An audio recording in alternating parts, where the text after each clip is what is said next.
काम खत्म नहीं हुआ अभी भैया। अब हमें करना पड़ेगा कि इस पर इंटेंसिटी, नेट इंटेंसिटी कितनी काम कर रही है। Today we will derive the expression for the intensity of an electric dipole. It is very important topic for the class 12 exam. So stay with me until the end of this video. Let's get started. First of all, we write its definition. So the definition is intensity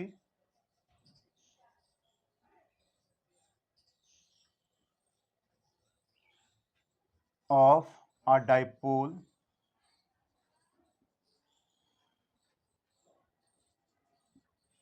at a point on the axial line. Axial line. So the definition is electric field intensity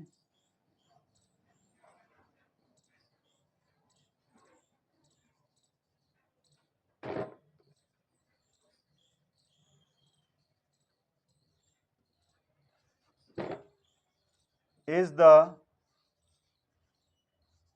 net intensity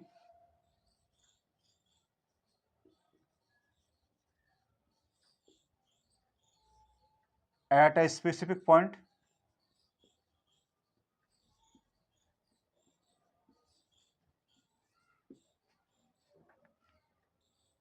by both the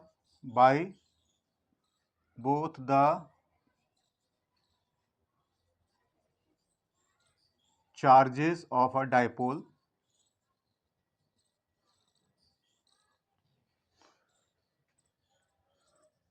and it is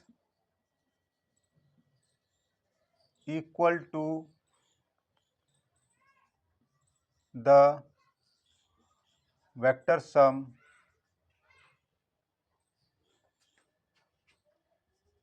of the intensities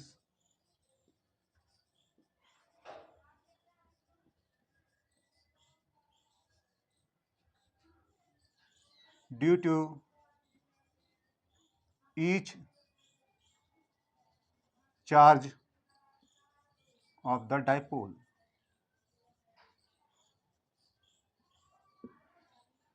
ये हमने definition लिख दी. After writing this definition, first of all we understand कि ये definition क्या कहना चाहती है.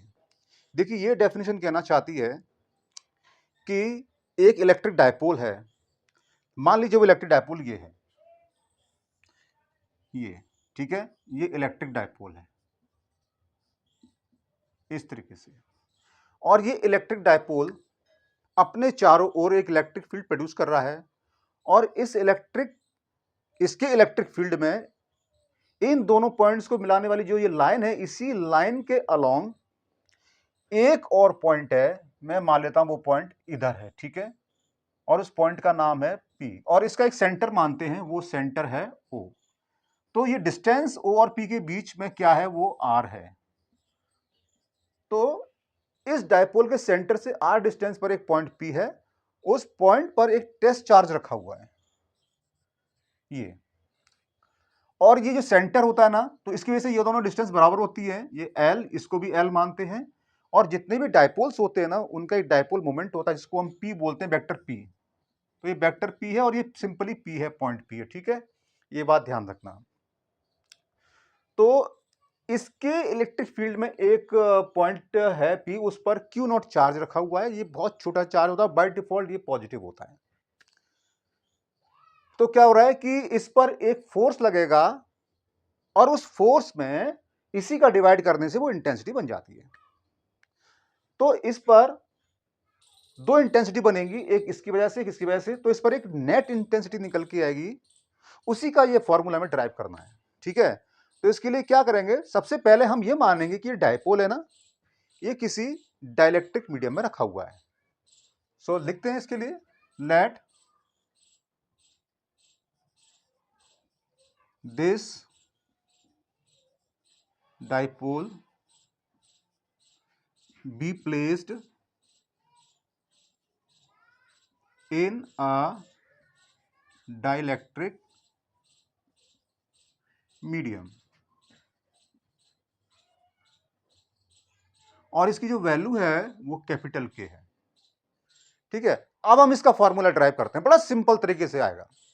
तो इसके लिए क्या करना पड़ेगा, पहले हमें इन ये जो टेस्ट चार्ज है इसकी डिस्टेंस पता करनी पड़ेगी इन से। ये जो डिस्टेंस है वो डाइपोल से है, ध्यान रख लो, लेकिन इसकी डिस्टेंस इन दोनों चार्जेस से पता करनी होगी। So the net distance, you may say that net distance, so the net distance will be, देखिए सबसे पहले हम इसकी डिस्टेंस निकालते हैं इससे।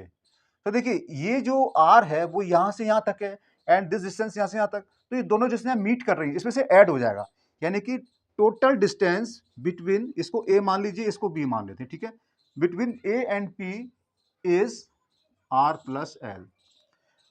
तो हमने इसकी डिस्टेंस डिटरमाइन कर ली। अब हम इन दोनों के बीच डिस्टेंस को डिटरमाइन करेंगे। सो हम देखते हैं कि देखो यहां से यहां तक की डिस्टेंस r है, और जो l है ना वो इस r में आ रही है। तो इसका मतलब क्या होता है कि ये जो l है इसमें से कटेगी, तब ये इतनी बचेगी। कटने का मतलब क्या होता है, नेगेटिव करना।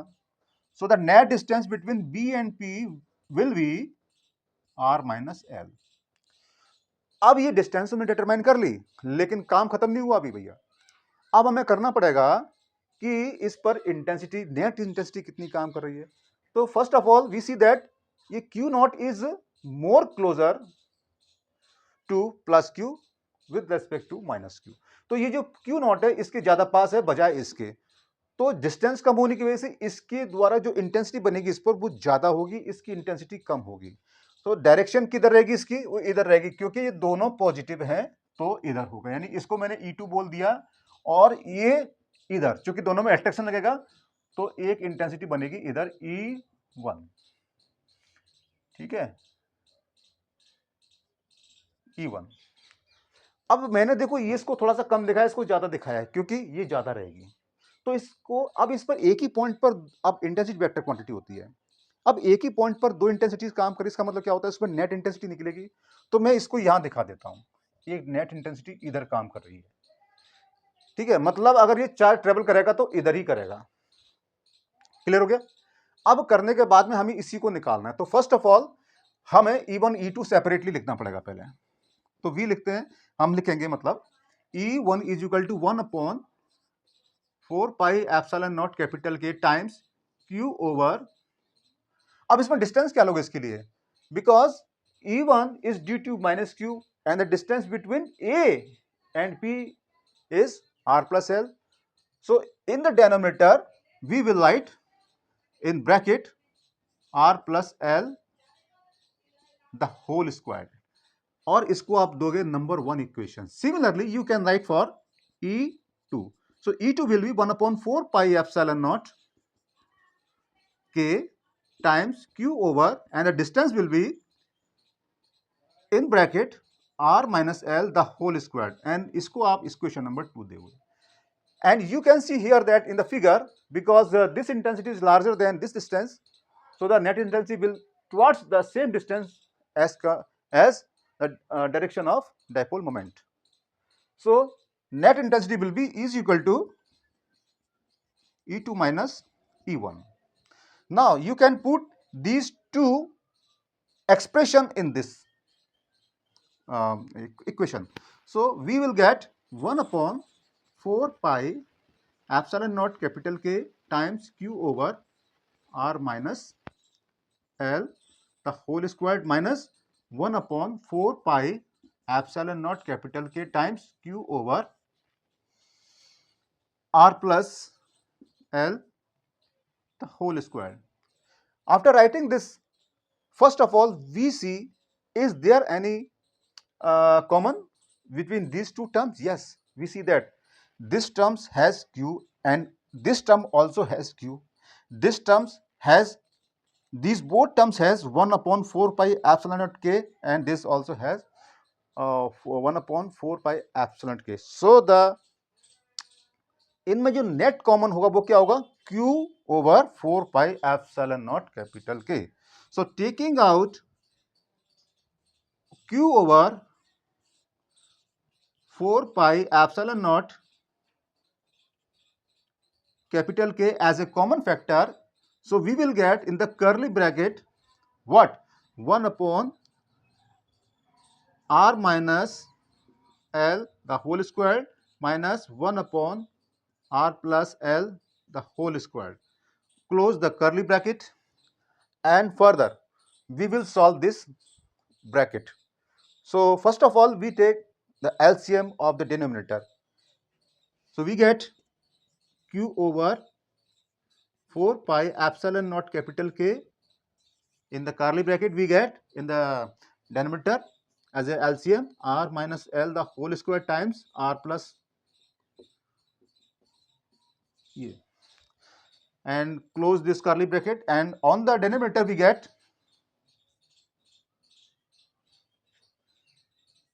r plus whole squared minus r minus L the whole squared.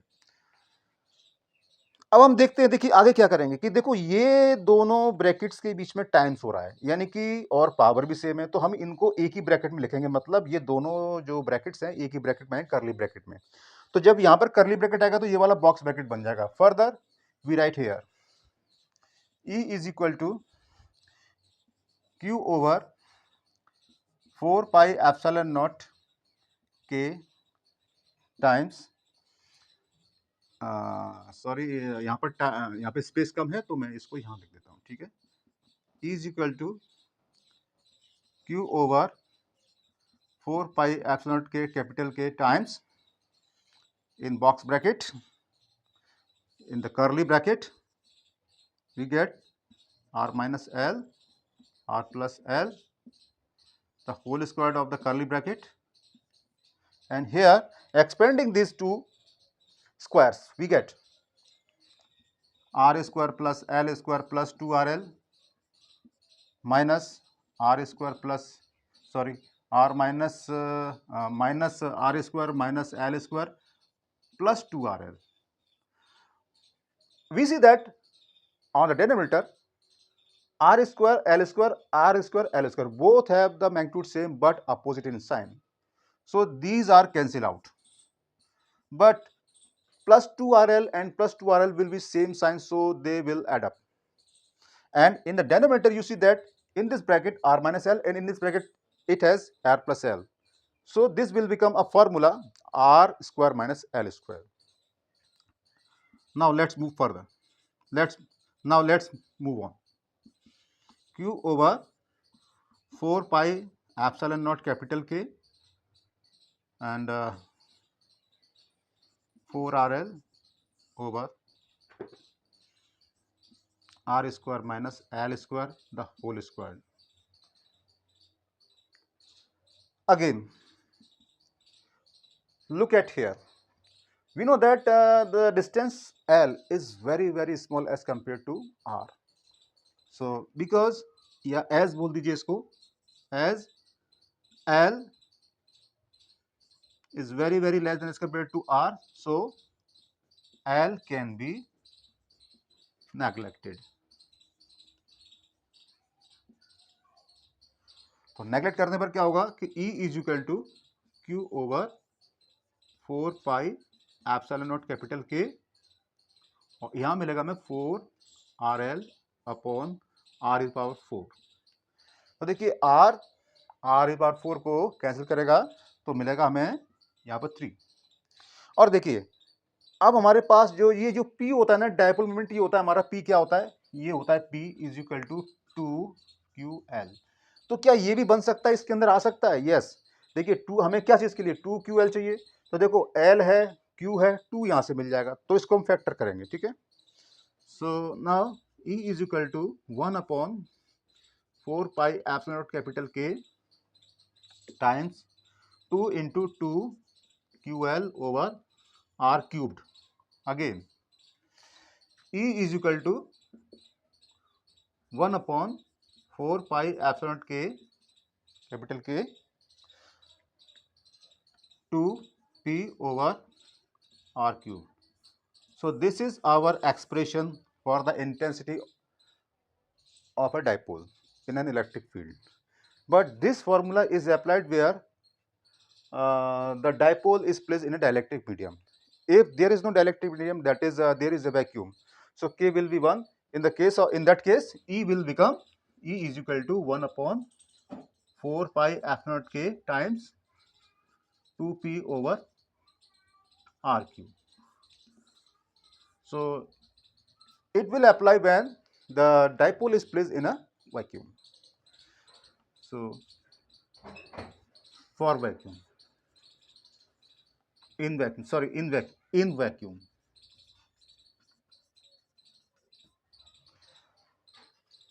So friends, that's all for today's session. If this helped, please share, subscribe and like this video, and also comment your doubt.